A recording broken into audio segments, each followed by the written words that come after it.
Hi, I'm Annie. Welcome to your reading. Always happy to have you here. This is a timeless and general energy reading for the sign of Libra, Sun, Moon, and Rising.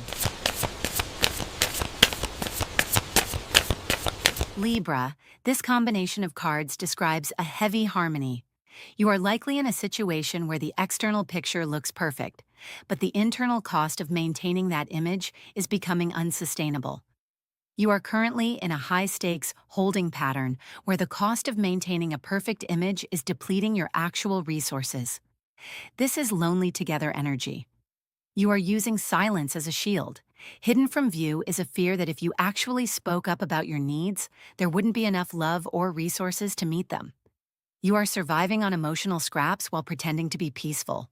You are currently suspended in a state of wait and see, hoping that if you sacrifice your own progress long enough, the relationship will finally become the dream you want it to be.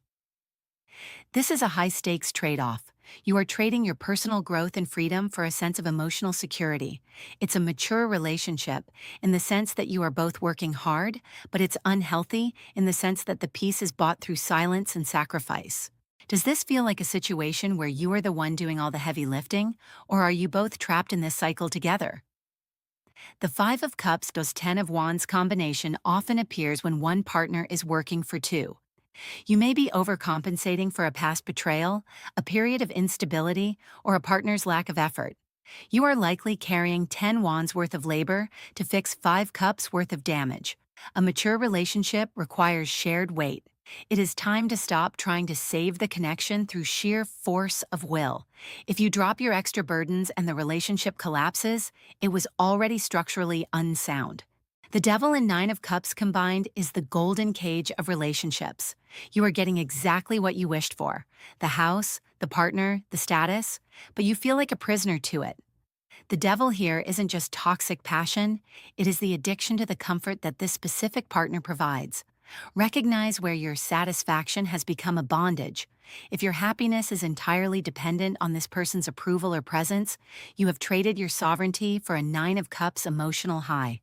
Mature love exists between two individuals, not two halves of a whole person. Four of Swords, Five of Pentacles pair describes emotional exile.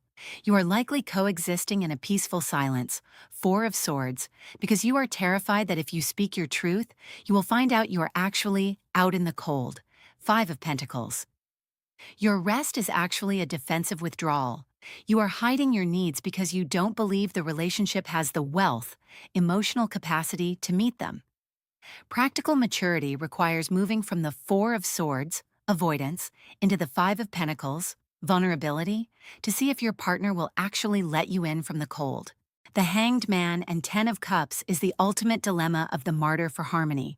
You are keeping yourselves in a state of suspended animation, the Hanged Man, specifically to preserve the happily ever after, Ten of Cups. Ask yourself if your happily ever after is a shared reality or a solo performance. If you have to remain hung, stagnant, silenced, or sacrificing your own dreams to keep the family or relationship at a Ten of Cups level, then the harmony is an illusion. You cannot build a sanctuary out of your own exhaustion. When we break down the journey through these cards, the ethical and psychological bottom line becomes clear. Being a martyr doesn't save the world, it just creates a ghost. The combination of the Ten of Wands and the Hanged Man reveals a sobering message.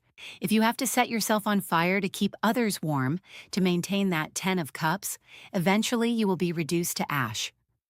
A relationship or life path that requires your permanent stagnation is not a success. It is a slow-motion collapse. We are often most enslaved by the things that comfort us. The Devil and the Nine of Cups teach us that the most dangerous traps aren't made of iron, they are made of silk and sugar. We stay in unhealthy patterns not because we are weak, but because the payoff, the satisfaction, the security, the pleasure is so high. Maturity is the ability to recognize when a wish come true has become a chain. True freedom is the willingness to leave the Nine of Cups if it costs you your soul. Silence can be a slow-acting poison.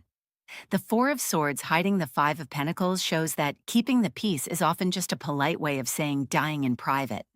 When you hide your struggle to avoid rocking the boat, you aren't being strong for the relationship, you are denying the relationship the chance to be real.